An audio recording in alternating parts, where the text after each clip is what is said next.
we tend to be frightened. So oftentimes we're maybe not even consciously, but what's going to happen if I let up? Maybe I won't succeed, or maybe I'll lose my job, or maybe these horrible things will happen.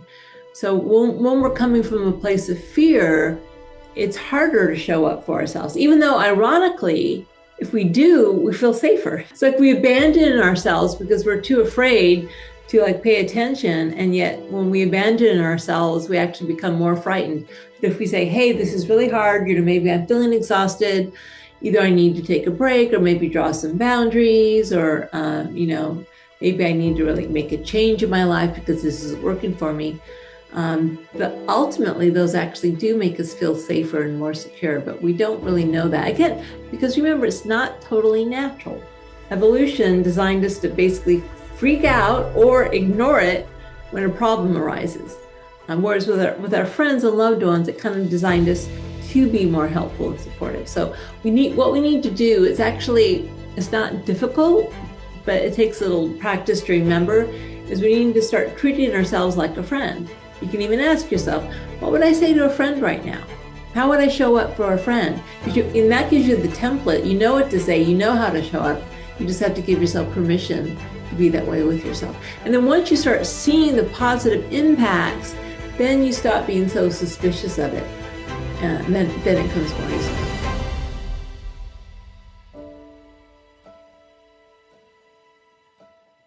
Before we embark on today's conversation, I want to pause for a moment to soak in the immense gratitude I feel for each and every one of you.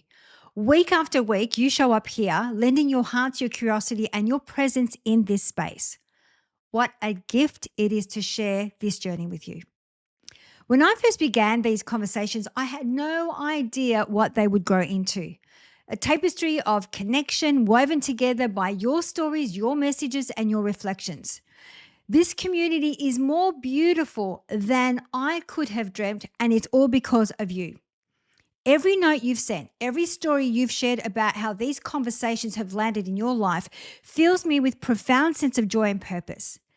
It reminds me of the magic we create together, the way we're learning, growing, and celebrating the tender, messy, and extraordinary moments that make us human.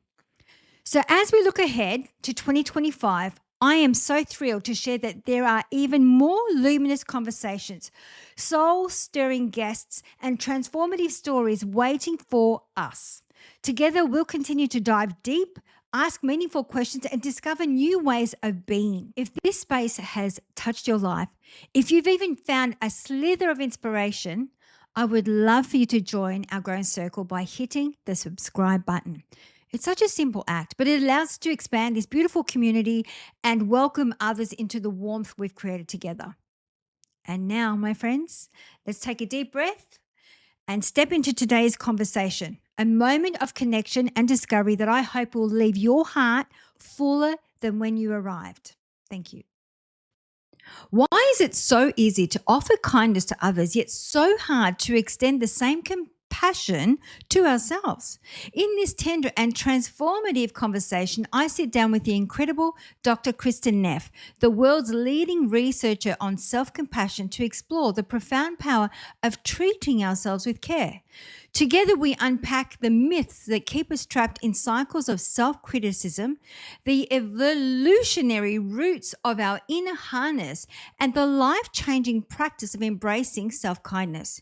If you've ever felt burnt out, unworthy, or overwhelmed, this episode is your invitation to pause, breathe, and reconnect with the strength that comes from being gentle with yourself. So join us and discover how self-compassion can transform not just your inner world, but your entire life. So good morning, good afternoon, or good evening, depending on which side of the globe you are sitting on at this very moment. We have another special guest for you all the way from Texas. So welcome to the show, Kristin Neff. Hello, nice to be here. Thank you for having me. No, thank you. And I had to look at your name twice and I was like, is it Christine? But it's Kristin, isn't it? It's Kristin, that's right. Just wanted to make sure. So the way that we love to start the show is we always love to ask our guests, what inspired you to do what you do today?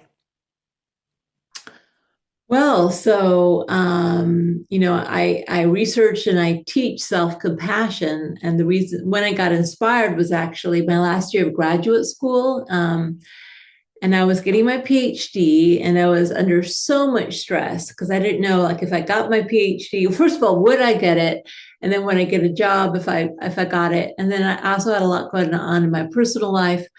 I'd married young and I also got divorced young and I was feeling like a bit of a failure. So I learned mindfulness meditation to try to cope with all the stress I was undergoing. And luckily for me, the woman leading the meditation course talked about self-compassion, talked about how when you're struggling, you really need to be kind and supportive to yourself, just like you would to another person you cared about. And so I tried it out and I was just so amazed by the immediate difference it had in my ability to cope with all the stress I was going through. And so that inspired me to actually start doing research on it when I did get a job, luckily, finally, at a University of Texas. And it's still, so self-compassion inspires me to do what I do because it's still so relevant to me every single day. Love it. So let's start with what exactly is self-compassion? Well, if you look at just the Latin roots of the word compassion, passion and suffering come as with. So it simply refers to how do we show up for suffering? And normally we think of that, how do we show up for other people when they're struggling? Are we kind? Are we warm or supportive? Are we cold and judgmental, and do we ignore them? And so self-compassion is, just how do we show up for our own suffering? Do we ignore it? Do we just kind of stiff upper lip it? Don't complain. We can't give ourselves compassion if we aren't willing to notice and stop and say, well, I'm really struggling. And again, how do we respond to ourselves? Are we warm? Are we supportive? Are we friendly? And then the third element, which makes it differ from self-pity, because a lot of people confuse self-compassion and self-pity. Self-pity is self-focused. It's like, poor me, woe is me, as if, everyone else is, doing better than I am. Compassion, by its very nature, is connected. It remembers that we're all in this together. We're all human. We all struggle. We all make mistakes. So it has a kind of connected feel to it. So it's those three elements. When we're mindful of our suffering, we're kind to ourselves because we suffer, and we remember that we aren't alone and that other people are also struggling. I love the way that you describe that. And the one thing, as you were describing that, I find it so much easier to have compassion for others compared to my own self-compassion for myself. So what is that? What gets in the way of us allowing ourselves to be compassionate to ourselves? Because it's easier to do it with others, but when it comes to this resistance. Yeah, so there's really two main reasons, and both are strong. One is evolutionary and the other is culture. So those are two big reasons. So evolutionarily, if you think about it, we're designed when we feel threatened in some way. And of course, if we make a mistake or something difficult is happening in our life, we feel threatened. So we go into fight, flight, or freeze. We go into threat defense mode. But of course, the problem is often inside of us. So what we do is we fight ourselves. We fight the situation, thinking that's going to help. So we're critical, or we get really really kind of freaked out, basically. No. Or we freeze and we get stuck, or we hang our heads, and if we've done something wrong, we hang our heads in isolation, thinking that someone else might beat us up, so we better just not even go there. Or else we ruminate, right? We kind of go, we play dead almost, like maybe the problem will go away if I just sit here. And that doesn't happen with your good friend, right? When they suffer in some way, you aren't personally threatened. So with our friends and our family members and our in-group members, sadly, it doesn't happen necessarily for out-group members, but for people within our inner circle, it's natural to feel compassion because we have something called the care system that evolved really for mammals that makes us want to take care of those we care about. But it really evolved for other people and not ourselves. So in other words, it's not totally natural to have self-compassion. It's more natural evolutionarily to have compassion for others. We need to do a little hack to turn that inward. And if that's not bad enough, then we have culture saying, oh, it's selfish, it's going to make you lazy or unmotivated or self-indulgent. And even though research disproves all of that, we also have these voices which make us think, maybe it's not a good idea to be self-compassionate. All these bad things are going to happen. So it's not surprising that we aren't very self-compassionate. Yeah, I'm having a bit of a giggle to myself, Kristin, because I'm always looking at I can handle my own suffering. And before we came on the show, we were talking about burnout, which I experienced in 2012, and then I experienced another one just this year. So a very small one compared to 2012. But it's so much easier to help others and always make up excuses as to why you don't need to invest time on yourself. Like, I'm okay with the struggle, I can handle it, but they can't. So it's almost like you talk yourself out of giving yourself that time for yourself. Yeah, yeah. Well, and also if you think about it, we tend to be frightened. So oftentimes we're maybe not even consciously, but what's going to happen if I let up? Maybe I won't succeed, or maybe I'll lose my job, or maybe these horrible things will happen. So when we're coming from a place of fear, it's harder to show up for ourselves, even though ironically, if we do, we feel safer. It's like we abandon ourselves because we're too afraid to like pay attention. And yet when we abandon ourselves, we actually become more frightened. But if we say, hey, this is really hard, maybe I'm feeling exhausted, either I need to take a break or maybe draw some boundaries, or, maybe I need to really make a change in my life because this isn't working for me. But ultimately, those actually do make us feel safer and more secure, but we don't really know that. Again, because remember, it's not totally natural. Evolution designed us to basically freak out or ignore it when a problem arises. Whereas with our friends and loved ones, it kind of designed us to be more helpful and supportive. So what we need to do is actually, it's not difficult, but it takes a little practice to remember, is we need to start treating ourselves like a friend. You can even ask yourself, what would I say to a friend right now? How would I show up for a friend? And that gives you the template. You know what to say. You know how to show up. You just have to give yourself permission to be that way with yourself. And then once you start seeing the positive impacts, then you stop being so suspicious of it. And then it comes more easily. So what's the trick for, obviously, and I'm sure there's a lot of people listening to or watching this show and saying, well, what is the trick? Because I do feel a lot of resistance in me. What would be the first step for somebody that is feeling a level of resistance of, I can handle this, whatever narrative they tell themselves, I can handle this, I'm strong, until you have a meltdown, of course. But what is that first step for us? Well, so when you say I can handle this, I'm strong, it's kind of you're falling into the myth of thinking that giving yourself compassion is somehow going to make you weaker, or that it goes against strength. You wouldn't say to your friend, if you help your friend, you're going to strengthen your friend. You're going to make your friend more capable of handling it. You aren't really saying that you can't handle it. It just makes you even stronger to have help and support. And so if we want to be strong, we're going to be stronger being an ally to ourselves than an enemy. If we're cold or we cut ourselves down or judge ourselves, that's actually going to weaken us. So there's no reason not to be kind or supportive to yourself, because it's only going to help.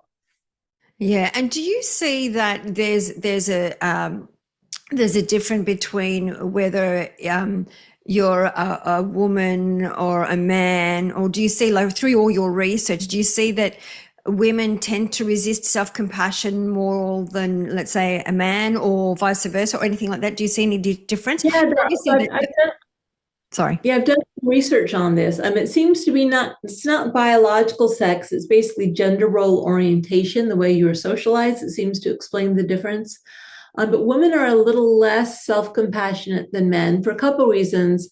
They tend to be more self-critical. That might be because they feel more threatened. They also they tend to feel less entitled to meet their own needs. They're socialized to think like, oh, I should meet other people's needs as a friend or a mother. They don't really feel comfortable asserting themselves or, meeting their own needs first. So it's a very small difference, but it is consistent. However, it's also the case that people socialized as women, are more compassionate to others than men are, because again, that's part of the female gender role. So the biggest difference is the gap between how we treat ourselves and others. For women, the gap is bigger between self and other than men. It's still there for men, but it's not quite as large. Yeah, and the only reason I was asking that is I tend to see that women, because we have a coaching academy, we do have a mixed of people from all over the world, actually, and you can see that more like in the coaching sessions. Most often, it's like they can be so compassionate to others, but not to self. It's a pattern that I'm seeing in our academy. That's why I was asking the question. Yeah. Yeah. And a very easy way to see if that's a good idea is you can just imagine what would be the impact on my friend if I treated them the way I'm treating myself right now. Probably not going to help. you know, it's like if you think about being really cold or just ignoring your own needs, would you want your friend to do that? Would you suggest to your friend that would help? So you can be strong. Self-compassion doesn't mean always being soft and tender. There's something called fierce self-compassion. You can be strong, you can be brave, you can be active, you can be trying to make change. But the thing that makes it compassion is that the reason you're doing it is coming from care. Just think of a parent. Sometimes you're very strong with your kids. You have to be to keep them safe, but it comes from care as opposed to coming from like shaming your kids or, just punishing them and, withdrawing your love to make them do what you want. You hopefully wouldn't do that to your kids. And yet we do that with ourselves. And it's not as effective as being there for ourselves in a friendly, supportive, kind way. But it can be fierce. It can be strong. It's not necessarily weak or soft. Yeah, it's so true. As you were saying that, I had this, like, you got to be cool to be kind. As a parent, it's like sometimes you've got to be firm, even though you resist it. But you know that in the long term, or it's beneficial for them that they learn the right way at a young age. Yeah, it's really important that the motivation behind it is clear, right? So if you have very strict rules and it's kind of subtly communicated to your child or to yourself, that you're only lovable if you obey these rules or if you get it right or if you succeed, then that's kind of the motivation of fear and threat. But if you communicate, there are these strict rules because I love you unconditionally. There may be some consequences, but it doesn't mean that I don't love you. It's because I love you, because I care about you, the reason we're doing this. It makes a huge difference in how it's interpreted, whether it's your kids or ourselves. Yeah, absolutely. And so, because I think also too, you mentioned the word abandoned, and I think that, and I'm thinking about attachment styles, but we've all experienced abandonment in some way, shape or form, right? So some of us are more comfortable with abandonment and thus then fall into that pattern and I'm only speaking from my own experience in 2012, where I kept going and going, and even the signs were there. I received the text message, I got the knock at the door, and then I got the hello, I'm here. Having the full meltdown I was aware of that, but I kept pushing myself instead of being compassionate about my needs and really saying, oh, this is too much and I'm feeling overwhelmed. And to even voice that, there was this thing that was holding me back, that it's easier to abandon the stuff. And do you think that's linked to anything to do with attachment styles at all? Yeah, well, there's a lot of research on it, actually. You're not going to be surprised to know that if you have secure attachment, in other words, if your parents met your needs consistently and if they made you feel loved and lovable, then you're more likely to meet your own needs and to treat yourself as if you were loved and lovable. And if your parents abandon you, or if they were really inconsistent, or if they were abusive in some way, then it's a lot harder to be there for yourself because it wasn't modeled for you. There's also research that shows, this is really interesting, is kind of regardless of how your parents treated you, self-compassion is one of the ways people they call it earned secure attachment as an adult.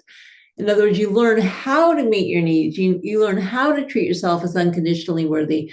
It can really help to have a therapist as well. So it's not like you're doomed forever. You can actually learn a new way to relate to yourself, even if you didn't grow up with that way, which is good news. So for those people out there, because people know I am a recovering people pleaser and I still struggle with it. What would be some of those things? Because you did mention boundaries earlier on, which is one of those things. It's a continuous practice. And I know you were talking about mindfulness. What would be some of those steps that those that are constantly, whether they're external focused about making sure that other people's needs are met, Yeah. before their own? What would be some of those things where we can start having that self-compassion and focusing on that secure attachment by the self, making sure that our needs are met and so forth?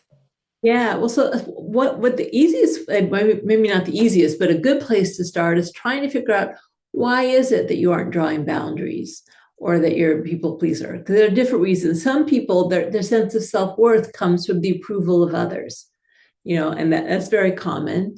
And so we say yes because we think people won't like us if we say no, and then that's going to lower a sense of self-worth.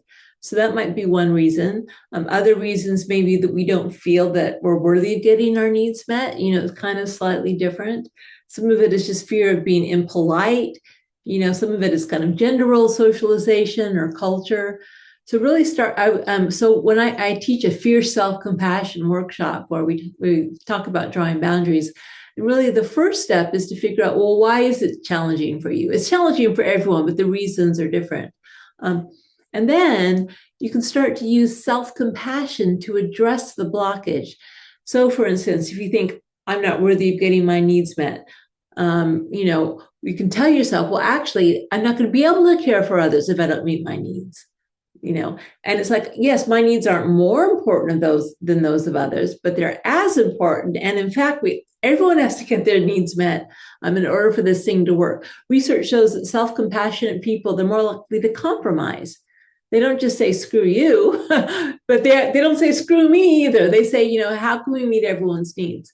And in terms of one of the things self-compassion gives you is that we have research showing it makes your sense of self-worth less contingent on success, less contingent on approval. It comes more internally, it's more stable, it's more unconditional. I'm worthy just because I'm a flawed human being, like everyone else. And when you do that, you're less of a people pleaser because, maybe that person will like me a little less if I say no, but I'll like myself. I'm here for myself. You start shifting your focus in terms of what's important. I don't know. And it is, like I mentioned, it took me for a second burnout to experience without the guilt, I have to add, without the guilt, to start taking care of my needs and making sure that my needs are met without the guilt, which is a common thing I'm guessing that most people would feel. It is, but it is very common, but it doesn't actually make sense if you break it down, because let's say you're a caregiver, right? Or any type of job where you might burn out. If you are exhausted and your cup is dry, you're going to have nothing left to give. You're not going to be effective at your job if you're a puddle on the floor.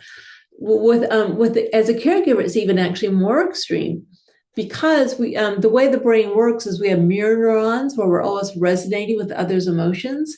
So if you give yourself compassion, if you feel like fulfilled, like connected, to the larger whole, if you feel like warm and kind to yourself and you're kind of mindful, then that's actually, you're giving that to every single person you come into contact with.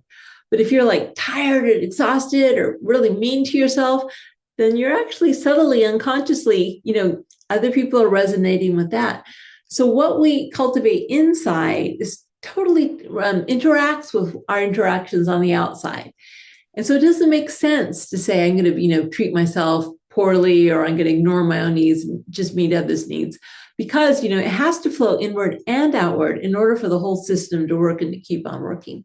So true. I mean, I always say in some of my classes, look at an area of your life that's not working for you and have a look at what are you thinking and feeling about that certain area of your life, because whatever we're experiencing internally, we are projecting externally, and thus receive those results over and over again, which is that loop that we get stuck into. Like, I'm tired, I'm feeling exhausted, therefore I project it and I'm creating more of that in my environment. And it's one of those crazy loops that we get stuck in. So I totally agree with what you were just saying.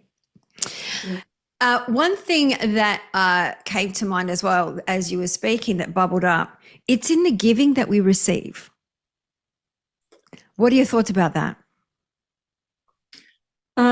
I would say that is true, but I would also not only interpret that as is in the giving to others that we receive. We do receive when we give to others, and we also receive when we give to ourselves. And so I think because sometimes people think, and it is true, there's pleasure and satisfaction in caring for others and having our hearts open. But again, if when we relate to ourselves, our hearts are closed, then we shut off the flow. In some ways, what you can think of what self-compassion is, if you look at what's actually happening, is it's reducing the sense of separate self, because the self is the one that suffers and feels whatever, burnt out or inadequate or stressed.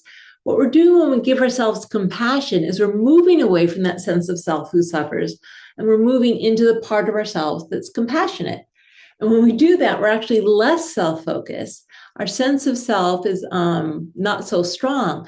And when we're just in a state of compassion, and there's not really a difference at some point between me and you and the world, it's just for this flow of compassion. We're connected to the larger whole.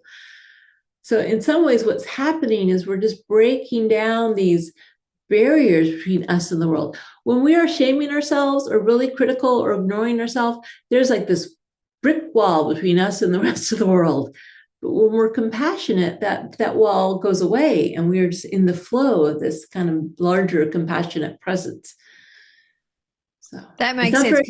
very good, but it kind of makes sense, doesn't it? If you think of it that way, that's what it feels like.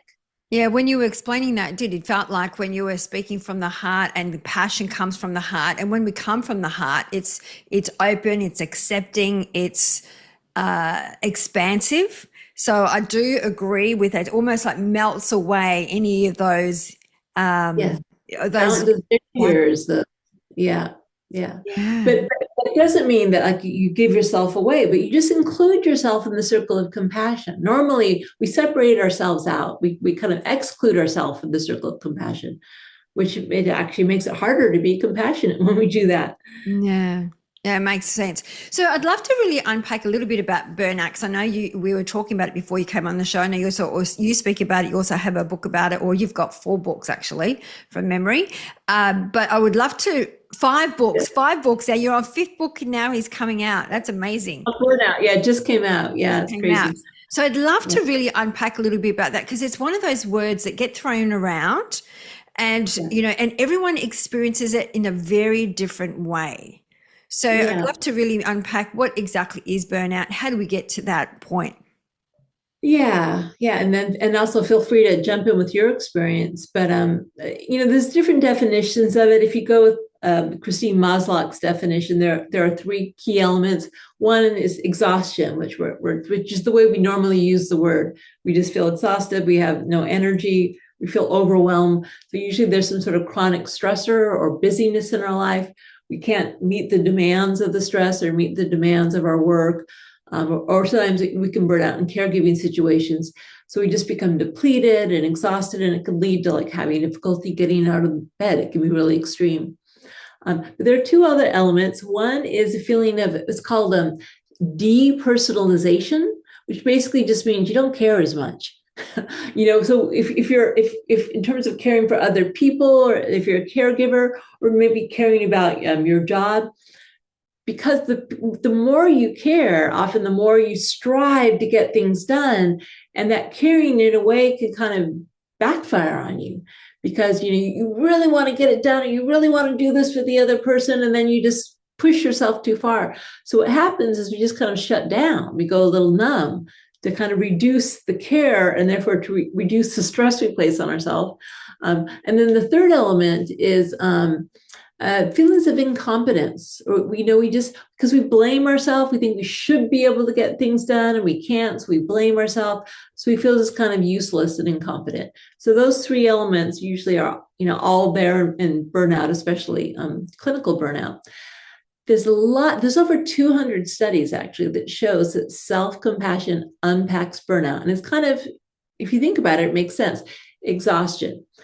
If you care about yourself and you're compassionate, you are going to learn to say no. You are going to learn to draw boundaries. You are going to say, actually, I need to meet my needs too. Maybe I need a rest. Maybe I need a vacation. Maybe I need to take a break, right? So it reduces exhaustion. It reduces depersonalization, because when you care for yourself, it's kind of a way of keeping yourself in the game. It's keeping your heart open. I don't need to stop caring to survive. I just need to make sure that the care is turned inward as well as outward. I just need to expand the circle of care. So you don't need to numb yourself out or shut down. And then the third one, feelings of incompetence. Well, when you're understanding with yourself, if you say something to yourself like, well, of course, anyone in this situation who is working these hours or, trying to get to be a super person, superhuman, is going to feel overwhelmed, so you don't judge yourself, you don't shame yourself, you don't somehow take it personally the way we often do with burnout. So you don't have those feelings of incompetence either. So it really just perfectly unravels burnout. It helps prevent it, and it helps people heal from it if they are burned out. I've never heard the incompetence part to burnout. That's really interesting. And I can relate to it actually because I have experienced it. Yeah. Well, especially because people who don't really care, they're less likely to burn out. It's just like, well, whatever. I didn't get it done. No big deal. But if you care, then it's also you often your sense of self-worth is invested in your productivity, whether again caring for someone else or caring about your job. And then when your productivity goes down or you aren't able to do what you need to do, and then again, remember, we tend to criticize ourselves, thinking that maybe that will get us to get the job done. Maybe if I just, whip myself, I'll go ahead and get it done. And then that leads to these feelings of incompetence. So that's why we wrote this book on self-compassion for burnout, because it's just so helpful. So it makes so much sense because I know for me, it's like I used to say busy is the new stupid because it's what I was stuck in, that loop of busyness. I could not get out of it, and still I'm experiencing the whole busyness side of things because it's one of those things. It's almost like I always ask myself what's keeping me so busy, but it's like the more that I focus that I'm busy, it's like I get even more busier, and it's this crazy loop. And I see a lot of entrepreneurs and other individuals in business going through the same thing. Yeah. And of course, it's a matter of balance. There may be seasons where you need to be really busy, and sometimes that's appropriate, but you don't want to do that as a way of life because it's just not sustainable. Yeah, absolutely. So you got to stop and rest. Yeah, of course. I mean, I do that a lot more now than I used to. I actually have sometimes during the day, I have like nana naps, obviously because of we work with people from all over the world, and sometimes I have to get up at 3:30 or 4 o'clock in the morning. And so I give myself the grace to have a bit of a nana nap if I need one. Yeah. I would love to also unpack mindfulness. What is it exactly? Yeah, so mindfulness so in general, mindfulness just refers to the ability to kind of be aware of what's happening as it's happening and accept the fact that it is happening, right? Just kind of be mindfully aware. In the context of compassion, because remember that word passion means to suffer. So it's being aware of distress or suffering of some form. And suffering sounds like such a big word. It also might just be minor irritation, but some sort of negative or uncomfortable emotion, sensation, perception. Now, normally, it's actually natural when something arises as uncomfortable. We don't want to accept it. We don't want to be aware of it. Either we want to pretend it's not there, or we kind of fight it, try to make it go away. And so it's very hard to be mindful. I mean, it's easy. You can be mindful of, when you're eating something good, it's pretty easy to, I can be aware of this tastes so good and this smells so good. But it's hard to be mindful when it really doesn't taste good or it smells horrible or, it's scariness in some way. And so that's why a mindfulness is so essential to self-compassion, because if we ignore ourselves and ignore pain and stress, or if we, just kind of fight it, we fight the stress. And of course, the stress gets worse because we're also resisting it. But it's very hard to be self-compassionate. So we have to say something like, wow, this is really stressful. So we don't want to be lost in the stress, but we also don't want to ignore it. We want to be aware in kind of a balanced way. This is really stressful, right? And then you remember the common humanity. I'm not alone. A lot of people are stressed. This is part of the human condition. There's nothing wrong with me for being stressed. Human beings in situations like this get stressed. So you kind of feel that sense of connectedness. And then some kindness and warmth, asking yourself, it's hard to be stressed. I put my hand on my heart. You might even do something like that. Wow, this is really hard. This is really stressful. What would help right now? Maybe I need to take a nap. Maybe I need to draw a boundary. Maybe I need to do something different, make a change. Maybe I just need to rest. I mean, it just depends on the situation, what you need. But the act of asking yourself, what do I need to be well, is the warmth and kindness element of self-compassion. I'd love to hear what's your trick, because I know there's a level of, when you're talking about mindfulness, there's a level of consciousness, being in the present moment, in the now moment. And it's really hard when you're, busy and you're going on autopilot. So what's your trick? Like, how are you able to snap out of that autopilot into the present moment and actually go, wow, this is really tough for me, or wow, I'm feeling really stressed? Yeah. So, one thing, your little bell to remind you is any sort of pain. So if you can start to get in the habit of noticing when you feel uncomfortable, then that's kind of a reminder, or maybe I need a little self-compassion right now. But a trick, so to speak, a hack, is physical touch. So there was one study that came out of Berkeley that showed that just 20 seconds of physical touch, maybe combined with a few supportive words a day. I don't care who you are, you have at least 20 seconds, right? 20 seconds of self-compassion a day, often through the vehicle of physical touch, can make a dramatic difference in your self-compassion and your well-being. Why? Well, going back to what I said before about the evolution. So by evolution, we've got a certain physical nervous system. The sympathetic nervous system is linked to the threat defense response. Self-criticism is the one that's triggered most easily. But the parasympathetic nervous system, sometimes they call it the tend and befriend, or the rest and digest response, which usually kicks online when we care for others, that's also natural.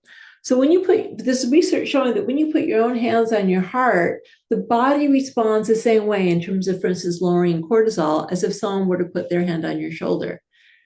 And your body doesn't really know whether it's someone else putting the hand on you, or you putting your hand on you, or you putting your hand on someone else. The body just thinks, I'm in a caring situation. I can go into parasympathetic nervous system response. Vagus nerve is almost surely involved, although we can't connect all the dots yet. But so basically, you change your physiology first, and then it's easier once you calm down your body to say, oh yeah, this is really hard. So, and it's funny, we often do it even naturally. We might go something like, we kind of do it naturally. We're there for ourselves. So if you use the natural response to touch yourself, and then do it, kind of make it intentional. Oh yeah, I'm touching myself because I'm caring for myself. Then you can even strengthen the response. Then you add a little language in, and it makes it even stronger. I love that. And I actually do that every day, because I'm very much in my head. So I have a process, I have an analyze. And so by just dropping into my heart, I experience, and I do that on a regular basis, which is interesting. When you said that, I went, I do that every day.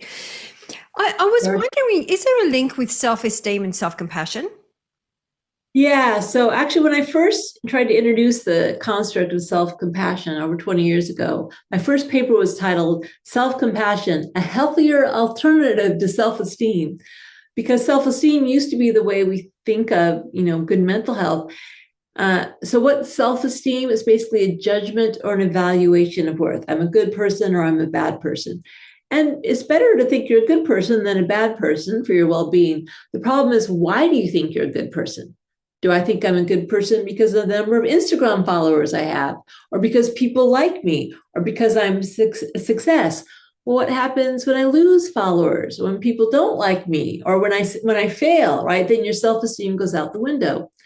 Self-compassion is also a form of self-worth, but it's not contingent. The only thing it's contingent on is being a flawed human being, which we can be 24/7, and everyone fits that category, right? Everyone, by definition, is a flawed human being. So if your worth comes simply, it's intrinsic to your humanity, you don't have to earn it, then it means it's much more stable over time. And again, this research, for instance, showing is less linked to social comparison. I don't need to be better than you to have self-compassion, because we're all imperfect, but I do for self-esteem.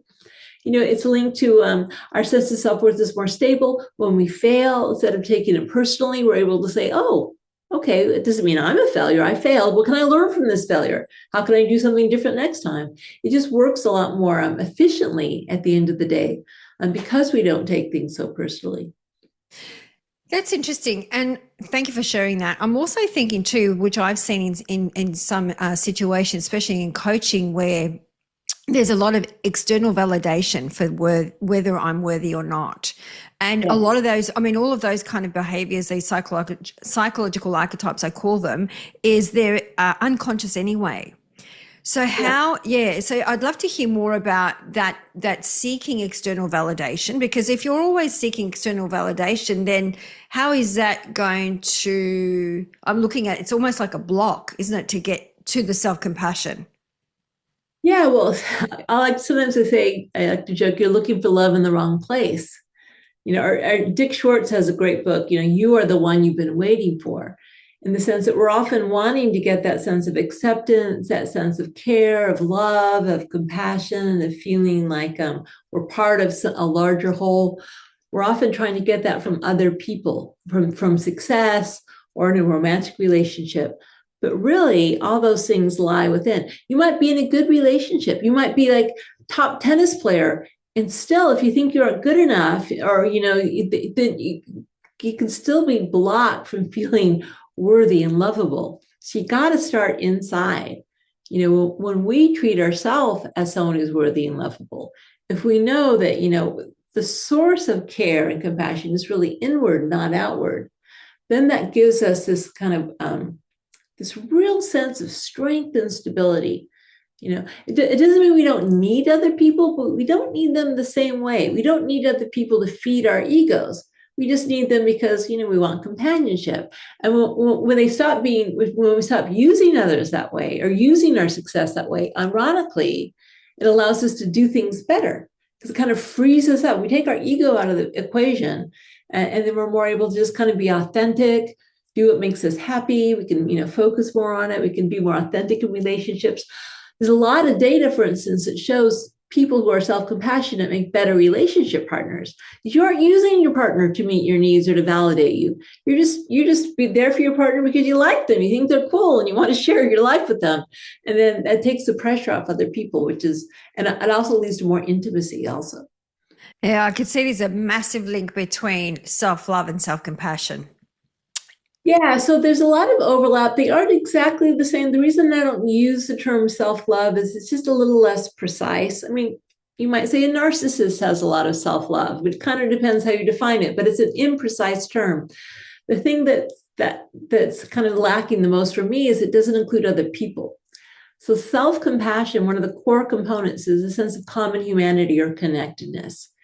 So you do love yourself. The love is there, but it's not like I love myself as separate from others. It's like I love myself as part of the larger whole. I include myself as opposed to, looking at myself separately. And also the mindfulness, right? So there's always a sense of kind of clarity with self-compassion. You're able to just really look at things clearly, like, that wasn't very skillful, just what I said right now, for instance. And sometimes if the self-love is more of the narcissistic type, you aren't going to see yourself clearly because you aren't going to want to lose, your good positive image of yourself. So self-love is there, but it's more than just self-love. It's also connectedness and also awareness and mindfulness and clarity. I love that. So self-compassion really is the oneness with the collective, with the whole. It's not just about the self, it's about self and others. Yes, it's about, you include yourself, but you realize you aren't totally separate from others either. Yeah. But interestingly, it doesn't mean you don't draw boundaries or meet your own needs. So it's not like you lose yourself. It's more like, I'm here and everyone's here and everything's important. We're all important. We're all precious. Everyone's needs need to be met.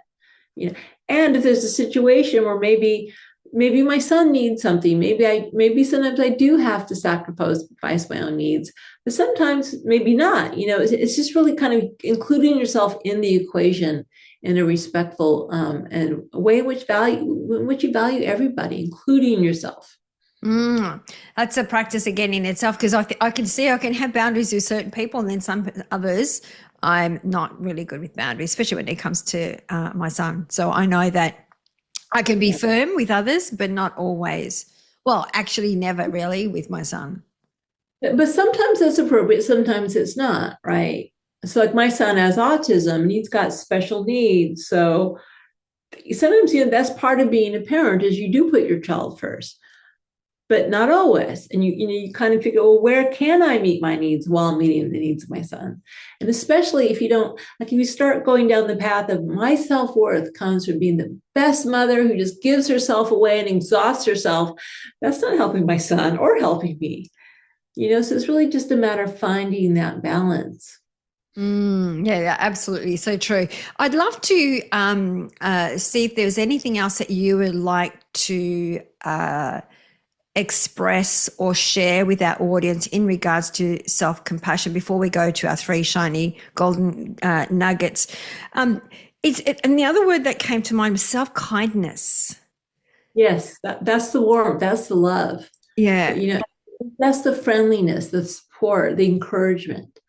So you might say that the mindfulness is giving ourselves some space where we're not lost in things or rejecting them, so that we give space around them. The kindness is the warmth, the love, the care, the asking ourselves, what do I need to be well? And the common humanity is the connectedness, remembering that we aren't alone. So I do want to say one thing, though, for your audience, because the number one block to self-compassion is the belief that it's going to undermine your motivation.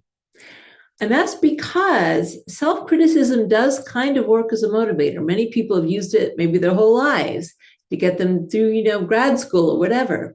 But it works the way motivating a child works. You can get a child to do what you want them to do if you're harshly critical.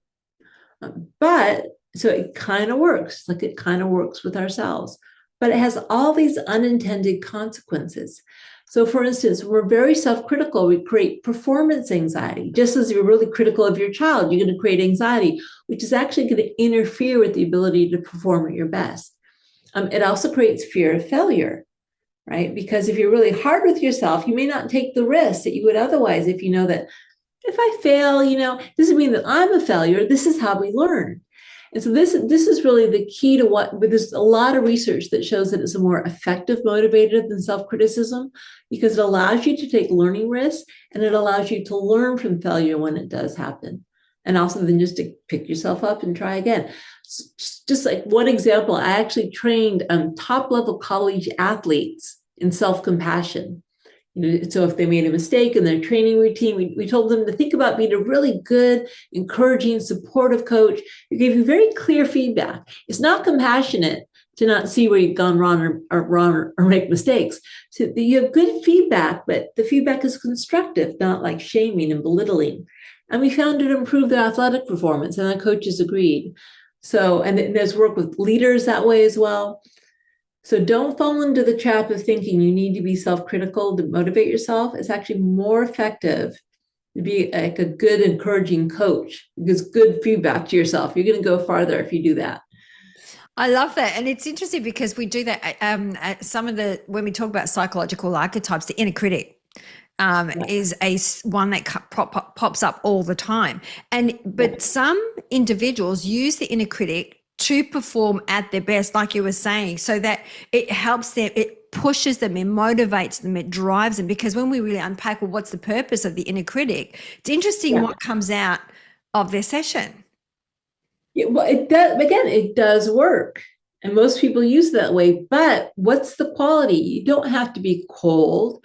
You don't have to be belittling. You don't have to be harsh. You don't have to cut yourself off from others because the inner critic it is going to help, but it's also going to interfere. We work at our best when we're in a flow state. And we've done our work. We're just allowing ourselves to do what we've trained to do. Like a lot of athletes, for instance, get into a flow state. If the inner critic pops up while you're trying to get your work done, it's going to make you flub. Right? It actually kind of detracts. You don't need the harshness or the coldness or the meanness. It actually doesn't help. But the drive, that kind of, you could do it, that encouragement, that clear, precise feedback, not fooling yourself, being really honest with yourself, all that's useful. So. And so that is the one thing that you've seen or found in your research is the one blocker is that inner critic or that There's a lot of blocks, but that's the biggest one. It's the most consistent one. No matter what culture we look at, people have that myth. Okay. And what would be some other blocks that you see? People think it's selfish. They actually forget that they'll have more resources to give to others. They think it's like, if I give some to myself, I'm not going to have anything left for other people. It's the opposite. The more you give inward, the more you have available to give outward. Some people think it's self-indulgent. They think it's just being nice to yourself. But self-indulgence is not compassionate, because it means you're harming yourself in the long run and giving yourself short-term pleasure. That's not kind to yourself. So it actually it's not self-indulgent. If people think it's going to mean blowing off responsibility, oh, I robbed a bank. Oh, it's only human. It's just the opposite. Research shows the more self-compassion you have, the more you're able to own up to your mistakes and take responsibility for them. So I love it. You're obviously very passionate about compassion, because you've written 5 books about it. So, and I highly recommend for our audience to check out Kristin's books. I am conscious of time, and the way that we love to wrap up our session is we always love to wrap up with 3 shiny golden nuggets. So, Kristin, what would be those 3 shiny golden nuggets that you would like to leave for our audience today? Right. So one very, very simple nugget, something you can do at any time, is just ask yourself, if you check in, how are you treating yourself? Would I treat a good friend this way? And if the answer is no, then the consequences of treating yourself would probably be the same as if you treated your friend this way. So you can just ask, what would I say to a friend? Or what would a good friend say to me? So again, you already know the template for how to be compassionate to yourself. Just think of your friendships. So that's one. Another one is this nugget of physical touch. Like I say, 20 seconds. It doesn't take long. Just like going, wow, this is really hard. Okay, I'm here for myself. 20 seconds can make a huge difference in your ability to cope with whatever's arising. So that's a good one. And then another trick is what we like to call a self-compassion break. You might take a coffee break or a bathroom break in your busy day. Take a self-compassion break. Again, 3-4 minutes. All you do is you bring in the 3 components of self-compassion. Mindfulness, just become aware. Yeah, I'm stressed, or I'm upset, or this is hard, or I'm feeling badly about myself. Bring in mindfulness. 2, remember common humanity. You aren't alone. There's nothing wrong with you for feeling this way. This is part of the human experience. It's bigger than just you. And then the 3rd element is kindness. Say some words of kindness and support. And again, if you don't know what to say, you can just think, well, what would I say to a friend in this situation? So this is kind of one of the main tools for generating self-compassion, is bringing in the 3 elements. You combine that with touch and you're golden. I love it. I love all 3. Thank you so very much for sharing. So where do you hang out the most? We'll have everything in the show notes, but where do you hang out the most? So I have something called the Self-Compassion Community that I just started. It's a subscription. It's very inexpensive, and you can find out more at selfcompassion.org. So like I have monthly gatherings. You can ask me questions. I have guests on like Tara Brock, Dick Schwartz, other people who are involved in the self-compassion world. And also have, videos and a practice toolkit. So that's really my main focus these days, is figuring out how to help make it easier for people to practice self-compassion. So I started this community. It's a lot of fun, and I'm really enjoying it.